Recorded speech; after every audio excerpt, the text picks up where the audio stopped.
Profil berikutnya yang tidak kalah unik, ini Pak Buki Setiawan. Oleh Pak Buki, saya pagi-pagi udah diberikan buku, karena bukan kosong. Ya. Jadi kalau dari nanti ada yang bertanya, diboleh ya Pak? Oh baik, teman-teman luar biasa ya, kita pagi-pagi udah bisa dapat buku nanti dari Pak Buki. Jadi nanti jangan sedang-sedang bertanya. Di profil dari Pak Buki saat ini adalah manajer pengembangan kampus guru di Lifelong Learners Psychological. Setelah 7 tahun menjadi PNS dosen di Fakultas Psikologi UNAIR, Buki menjadi seorang blogger pendidikan yang inisiasi beberapa inisiasi di gue ya. Dan ini udah berapa kali? Ini sering banget ya. Kalau ada yang kenal buku kita boleh angkat tangan teman-teman. Nama saya Sudiarto, sehari-hari saya sebagai guru di Sekolah Menengah Kejuruan 5 SMK 5 Jakarta Timur. Tadi saya pernah lihat apa? Coba kalau kita pesan pulpen itu kan touchscreen ya, screennya ada tempe keluar tempe, tahu keluar, ya kan? Itu touchscreen itu. Mungkin Mbak Marija pun harus bisa kerjasama itu. Paling tidak dengan Pemda DIY ya. Kalau enggak nanti kalau butuh apa-apa repot. Mbak Marija kan tahu kan ya, jadi beliau sendiri di puncak gunung Merapi tetap aja kolaborasi kan. Jadi komunikasi kolaborasi itu menjadi inti atau salah satu inti dalam kehidupan dan berusaha. Ya. Bahkan untuk ucap percaya dia seperti mobil misalnya, tentu dia bisa belajar dari orang tuanya. Ya, di sekolah mungkin malah jangan-jangan ketinggalan daripada yang dimiliki orang tuanya. Oke, nah ini beberapa perubahan yang terjadi di abad 21 ini yang kaitannya dengan pendidikan, bahwa ekonomi sekarang ini kan sudah berbasis pengetahuan ya, sehingga maka menguatkan human capital. Jadi modal natural capital penting, tetapi human capital jauh lebih penting. Karena kita tahu di negara ini kan, negara-negara maju ini kebanyakan mengandalkan human ya, Singapura itu kan kecil gitu. Ya, natural resources-nya itu berapa? Tapi ternyata dia salah satu negara yang dengan pendapatan per kapita tertinggi di dunia. Juga Korea Selatan yang dulu 20-30 tahun yang lalu masih termasuk negara berkembang, sekarang sudah leading ya, dan juga negara lain. Kita menumbuh kembangkan kemampuan berpikir, thinking skill yang penting, bukan transfer of knowledge, bukan pengetahuan yang ditransfer ya, seperti kita memakan air dari teko gelas, tapi adalah bagaimana mengembangkan anak didik supaya mempunyai self discovery, kemampuan untuk menemukan sendiri, dan itu adalah bagian dari thinking skill. Kemudian karena cepatnya perkembangan iptek, maka jelas bahwa harus ada active learning bagi siswa. Dan apalagi bagi guru, ya, kalau guru yang tidak aktif learning, ya akan ketinggalan dari siswanya. Dan kita kolaboratif, kita bisa sendiri. Dan bahkan sekarang di sekolah.com kita dikembangkan ya, bagaimana kolaborasi belajar antar siswa di NBNB itu ada wilayah, ya kan? NBNB wilayah Kecamatan Purwodadi misalnya, NBNB Kecamatan Jetis, Jogja misalnya ya. Sekarang mungkin NBNB-nya wilayahnya juga borderless. Bisa MBMN dengan teman-teman guru kita yang berada di Amerika, di Inggris, di Afrika, dan lain sebagainya. Oleh karena itu, maka itu adalah salah satu hal yang penting dalam lifelong learning, ya, menumbuh kembangkan siswa karena itu bagian daripada proses self discovery di dalam kegiatan mereka belajar. Lalu internet ini mempermudah akses pengetahuan, itu penting. Tempat yang berhubungan dengan education. Jadi sekarang saya di Google, saya menghandle sebuah program yang tugasnya adalah bagaimana menginspirasi para educators, para pelajar, bahwa teknologi itu adalah sesuatu yang menyenangkan, yang bisa digunakan khususnya di dalam edukasi, yang bisa juga meningkatkan produktivitas, meningkatkan efektivitas belajar. Ya Pak, sebenarnya sekarang 20. Oke, siapa yang mau jawab lagi tunjukkan ya? Satu lagi saya nih. 16 tahun. Oke, tadi saya di belakang berapa? Saya juga betul-betul tidak pernah mau. Jadi saya juga tidak tahu 20 tahun ke depan dunia kerja seperti apa yang akan anak-anak kita hadapi. Jadi yang paling baik yang dilakukan ini adalah sebuah studi yang dilakukan oleh Economist Intelligence Unit. Artikelnya keluar di tanggal 20 April 2015. Ini jadi ada abstraknya, kalau Bapak Ibu lihat online, dia ada abstraknya. Di dalam studi lifelong learner, tentunya juga dengan membuat mereka tertarik. Boleh di-play? Ini pakai YouTube, jadi moga-moga internetnya kuat ya, kita buktikan. Mari kita berdoa. The teacher stands at the front. Study in class. So some get left behind. Ada yang bisa mengikuti. And while some students learn better by listening, others may learn better by doing. Ada yang tidak bisa mengikuti. This means that teachers can't always do the best job they can. But there is another way. Jadi gimana cara lain? Flipped classroom addresses these problems and makes learning more personal. First, the teacher makes a video that delivers the content they usually classroom class. Then they share it online with students who can watch it before the next lesson. This leaves the teacher free to spend class time leading activities that help students apply the knowledge. Students can rewind and rewatch a video as many times as they like and come back to class with questions to the teacher. So keeping up with the class is no longer an issue. Students can access the video at any time using mobile devices, giving them the ability to learn more independently. Instead of sitting and listening, students can spend class time applying knowledge in more practical ways. And teachers are free to spend their time working with students and giving them Bapak sekalian, seperti apa yang disampaikan oleh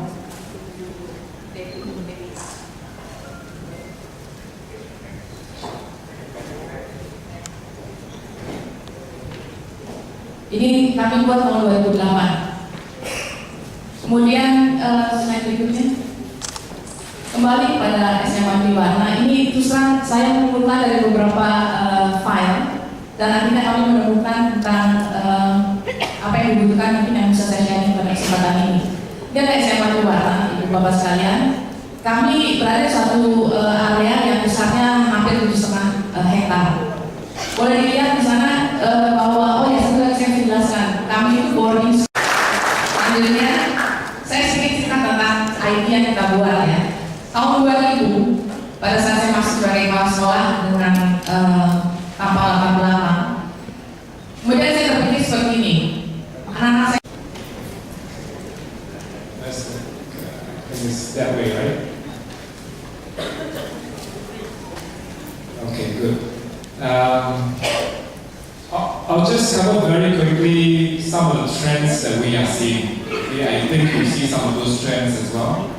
I think, if I'm not wrong, 30 to 50 to even today, if you go into 10 schools or 10 classrooms, I'm pretty sure 8 or 9 of them will be like that. Maybe 10 out of 10 in Indonesia, I'm not sure. Okay, so the teachers look prettier, right? The clothes are nicer. Yeah. But the classroom arrangement is still pretty much the same. It hasn't really changed very much. Maybe the technology in the classroom now, a lot of smartphones, iPads, but the setting, because we need to be efficient, so we have one classroom and everybody goes through the same thing. So one size fits all. Therefore, it's not very engaging.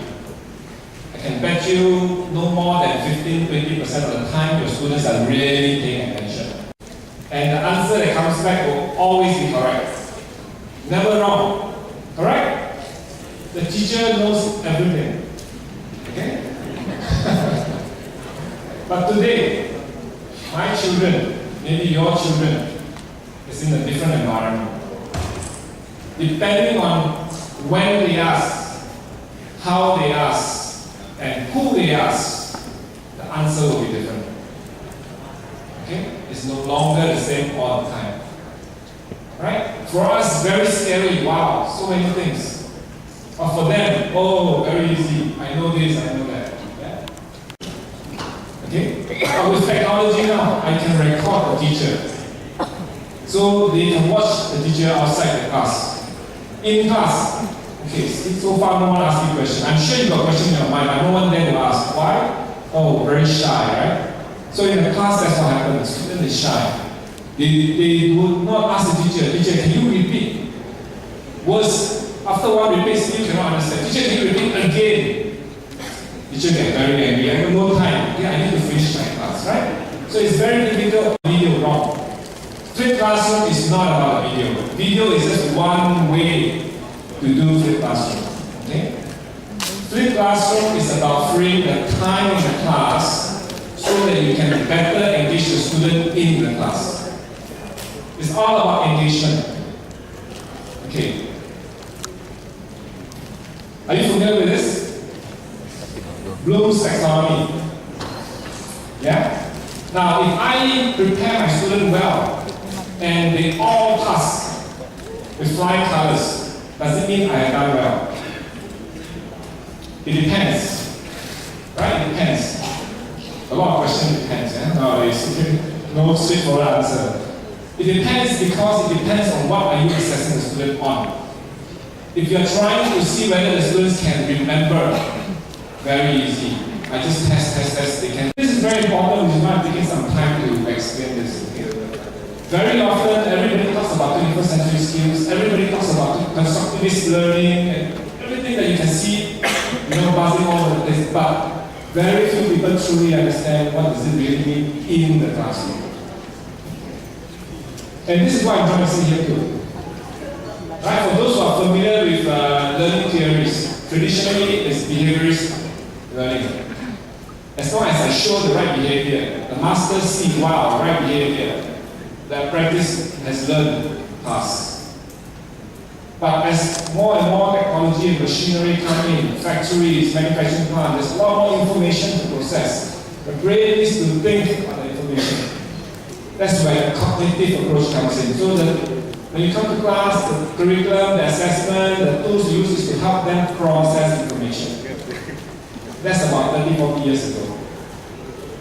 But 20 years ago, with internet, with computer, all of a sudden, way too much information. There is no way the brain can process all the information.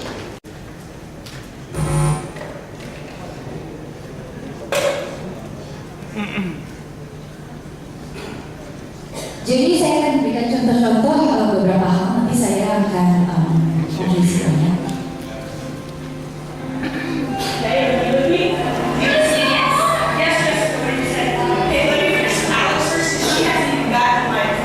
It's talking about the arrest. So what do I want to know about? Causes and effects of him being arrested.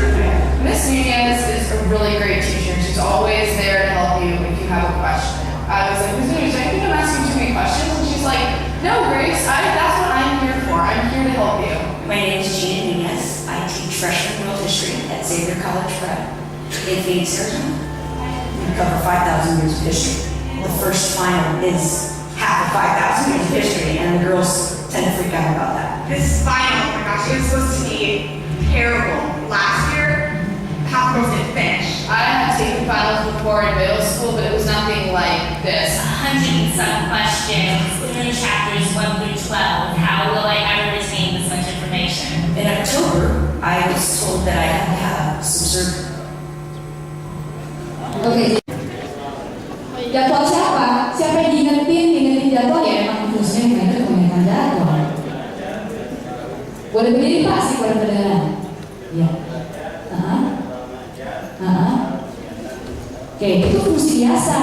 Fungsi reminder yang sangat penting di sekolah bisa di-sync ke handphone anak dan handphone bapak dan ibu dan juga orang tua kita, sehingga nggak perlu lagi bayar SMS broadcast. Remindernya akan keluar sendiri, pop up di handphone masing-masing. Bisa dalam bentuk pop up, bisa dalam bentuk SMS juga. Dan intinya ini seperti cloud. Intinya komputer, file sharing komputer yang sudah berbasis cloud. Tapi masih jauh dari lengkap karena masih jauh lebih banyak lagi yang dalam. Ya Pak, itu silakan Mas Ahmad. Terus nanti ada habis dong. Ya sekarang Pak, yang keras aja pada situ Pak. Suaranya keras dari guru bilang. Ya.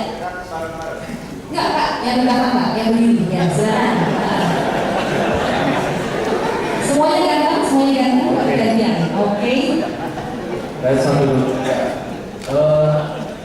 Nama saya Setiadi dari Sekolah Indonesia. Jadi Google Drive ini sebetulnya lebih kepada Google Docs-nya ya. Jadi di situ kita bisa banyak hal, terutama kita tahu Office kalau kita bisa online.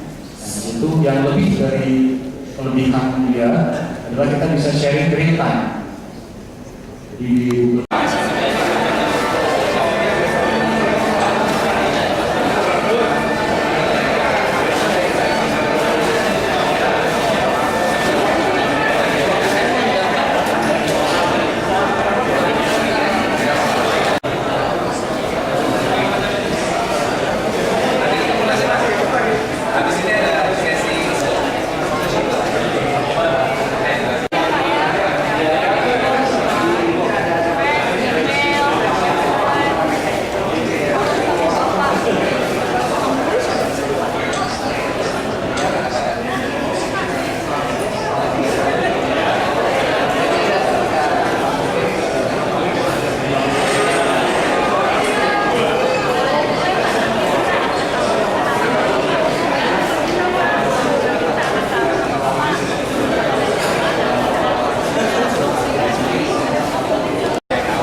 wah besi ini buahnya gimana sih, kenapa bisa jadi lebih kreatif kan pada kimianya seperti itu.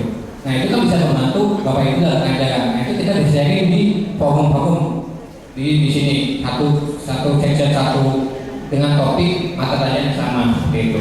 Dan juga memudahkan komunikasi selama kita bisa saling berkomunikasi. Wah saya bisa hari ini atau mau kerjasama tadi dengan Google Hangout bisa aja.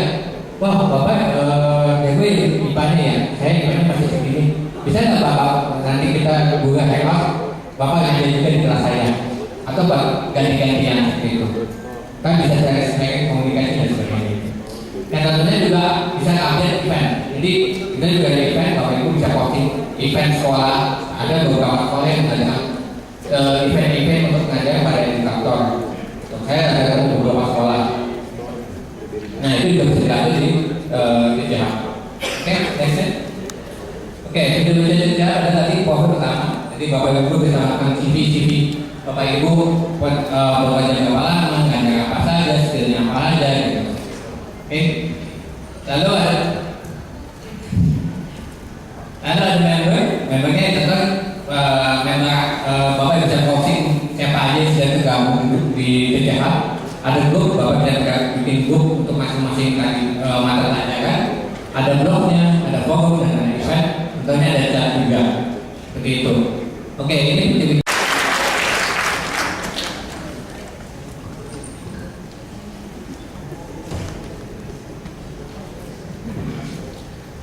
Terlebih dahulu, kemudian yang di grup di sebelah kanan nanti berdasarkan grup 1, grup 2, grup 3, grup 4, grup 5 dan sampai ke grup 8. Kanan dan sisi kirinya, setengah sisi kanan dan sisi kiri. Jadi di sini saya ambil setengah ya Bapak Ibu ya. Bapak Ibu dari sini bisa diambil setengah mengikuti sebelah sana, setengah nanti mengikuti kelas Talk sebelah sini. Jadi grup 1. Oke, selanjutnya grup 7. Grup 7 15 sampai 20 peserta Bapak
dilema.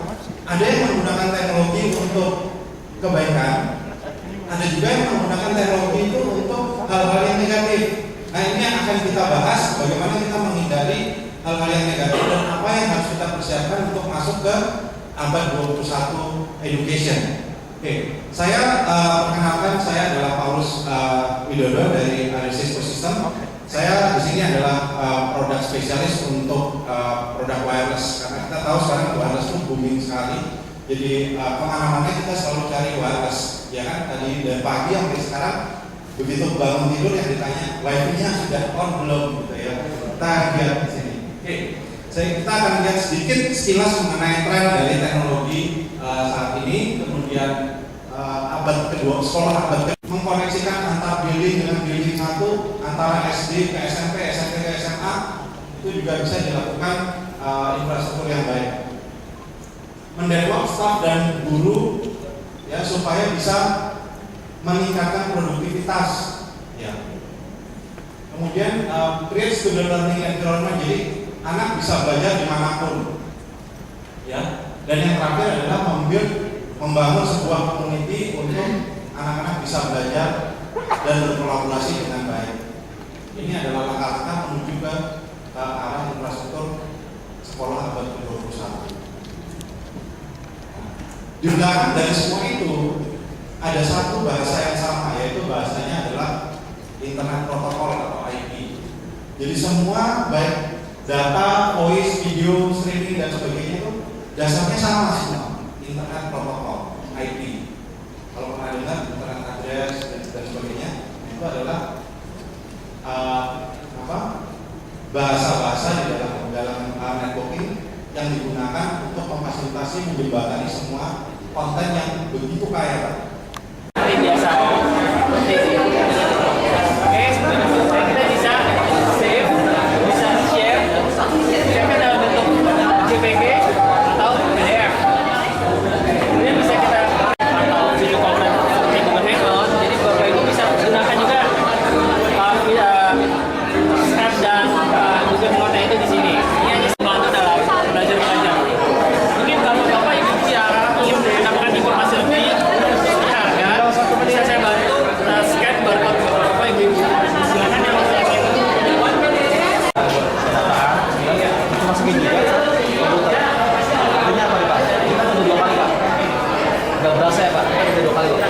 Jadi manual di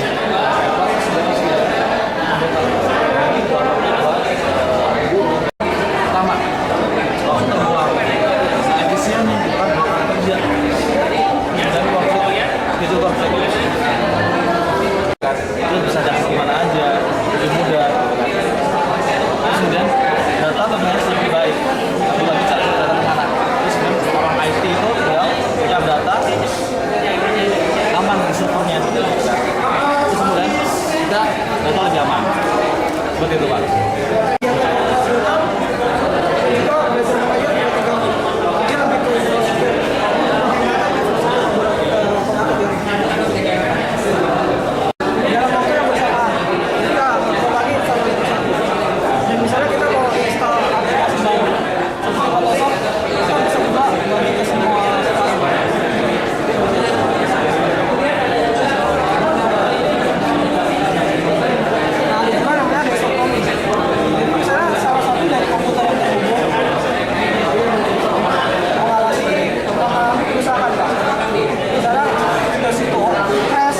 Dia nggak mengata dibatasin kontennya, karena dianggapnya adalah Google yang nggak ketemu. Karena bagaimana dengan konten yang fotografi dari kata-kata Indonesia, bisa nggak? Ini kan Inggris, Indonesia bisa nggak? Jadi bisa ya? Oke. Kata tem yang ketemu ya sekarang.